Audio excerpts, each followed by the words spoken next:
may palabas sa ilalim ng Tulay. tulay, no? Grabe. May palabas sa ilalim ng tulay. Ibang klase. Sa taas nito is daanan, no? Kalsada. May palabas sa ilalim. Anong tawag sa lugar na to? Anong tawag? Esplanade.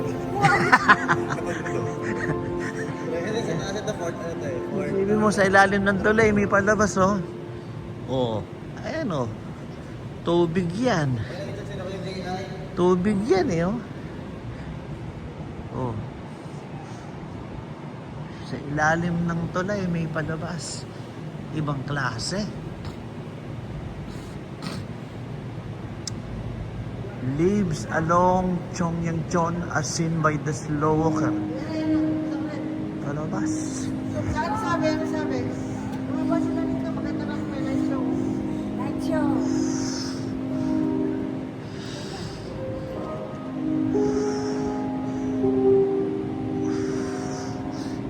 Grabe, nanginginig yung kamay ko. Sobrang ginaw. Pambihira. Hindi. Woo! Grabe, sobrang ginaw.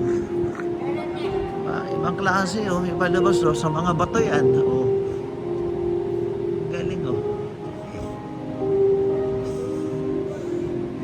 Pag ganito kaya sa Pilipinas at merong mga creek, may mga ilog, eh. Lalagyan ng palabas. Yung mga Pilipino kaya magtatapon pa kaya ng basura sa mga creek, sa mga ilog. Baka hindi na, no? Kasi lalagyan mo ng palabas, eh. Parang ganito, nanginginig ako. Sobrang lamig, grabe. Seoul, Korea. Woo! Sobrang lamig, grabe.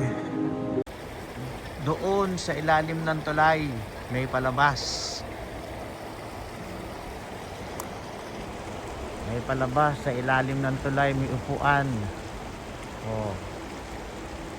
Pero yan, may palabas sa ilalim ng tulay, may upuan. Pero ilalim ng tulay yan. O, tingnan mo. At nakakatuwa rito, yung ilalim ng tulay, pwedeng daanan, lakaran. May nagja-jogging din, exercise.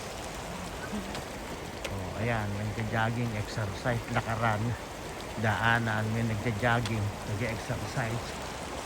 At ang ganda, no? Kung ganito sa Pilipinas sana, yung ilog creek, ganito rin, no? Daanan, tapos exercise, may palabas pa. Ang galing. Walang dumi, walang basura. Yung Marikina River pag Galing, no? Ang ganda, no? Walang basura, malinis, pwedeng daanan. May naglalakad-lakad. May tumatakbo na exercise. Tapos sa banda ron, sa ilalim ng tulay, may palabas. May upuan. Oh.